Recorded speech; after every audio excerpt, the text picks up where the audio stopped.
Welcome friends, secrets of gods में मैं सिद्धार्थ ब्रह्मभट्ट आप सभी का एक बार फिर से स्वागत करता हूं। और आज हम आपको बताएंगे कि शनिदेव काले क्यों है और क्यों वो अपने ही पिता भगवान सूर्यदेव से शत्रुता रखते हैं।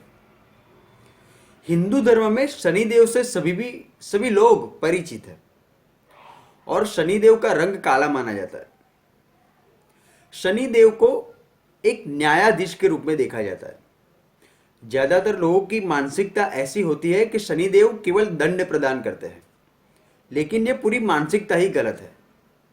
जो बुद्धिमान लोग होते हैं वो उनको एक आराध्य के रूप में देखते हैं और शनिदेव मनुष्य को उसके अच्छे या बुरे कर्म, उसका फल उनको एक श्रृंखला में प्रदान करते हैं।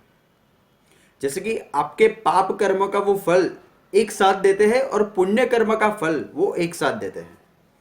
इसी तरह से शनिदेव संसार में पाप और पुण्य का संतुलन बनाए रखते हैं और उनको हर एक व्यक्ति को मोक्ष देने की अथॉरिटी भगवान शिव ने दे रखी है। एक ऐसा ही एक ग्रह है शनिदेव, एकमात्र शनिदेव ही ऐसे ग्रह है जो मनुष्य को मोक्ष प्रदान कर सकते हैं। शनिदेव को काला कहा जाता है। हमारे धर्मशास्त्र के अनुसार भगवान सूर्यदेव की एक पत्नी थी जिसका नाम था छाया, और समय रहते हुए वो गर्भवती हुई। जब वो गर्भवती हुई तो गर्भवती होने के बावजूद भी वो अपना पूरा समय भगवान शिव के ध्यान में और उनकी भक्ति में लगाती थी, और इसके कारण छाया अपने गर्भ में पल रहे बच्चे का ध्यान भी नहीं रख पाती थी, और इसी के कारण उनके गर्भ में पल रहे शनिदेव यानी कि उनके बालक को पोषण नहीं मिलता था। और जब समय ऐसे चलता गया, वैसे एक समय आया जब शनिदेव गर्भ से बाहर वो निकले, और इसी के कारण कुपोषण के कारण शनिदेव काले रह गए।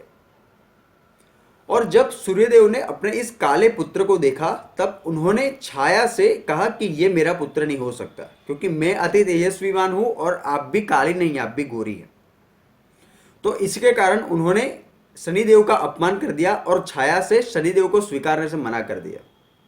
उन्होंने छाया पे यह आरोप लगाया कि वो उनका पुत्र नहीं है, किसी और का पुत्र है। छाया ने काफी बार सूर्यदेव को समझाने का प्रयास किया, लेकिन सूर्यदेव नहीं समझे और उन्होंने शनिदेव का अपमान कर दिया।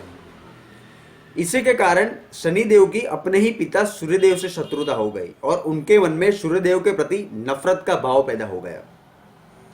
उसके बाद शनिदेव को बहुत ही क्रोध आया और शनिदेव ने भगवान शिव की अति घोर तपस्या उन्होंने आरंभ की, और इससे प्रसन्न होकर भगवान शिव जी ने शनिदेव को नवग्रह में स्थान दे दिया और उनको अथॉरिटी दे दी न्याय और अन्याय इन दोनों को परखने की, और इंसान को उसके कर्म, अच्छे कर्म या बुरे कर्म के अनुसार उसको गति प्रदान करने की। तो ऐसे ही शनिदेव ने अपना एक ऐसा स्थान प्राप्त किया जो सबसे शक्तिशाली स्थान माना जाता है सभी ग्रहों के अंदर, और उसके बाद शनिदेव से देवता और मनुष्य दोनों डरने लगे। तो धन्यवाद। आप प्लीज हमारे चैनल को सब्सक्राइब करें, अपने कमेंट्स भी दीजिए। Thank you.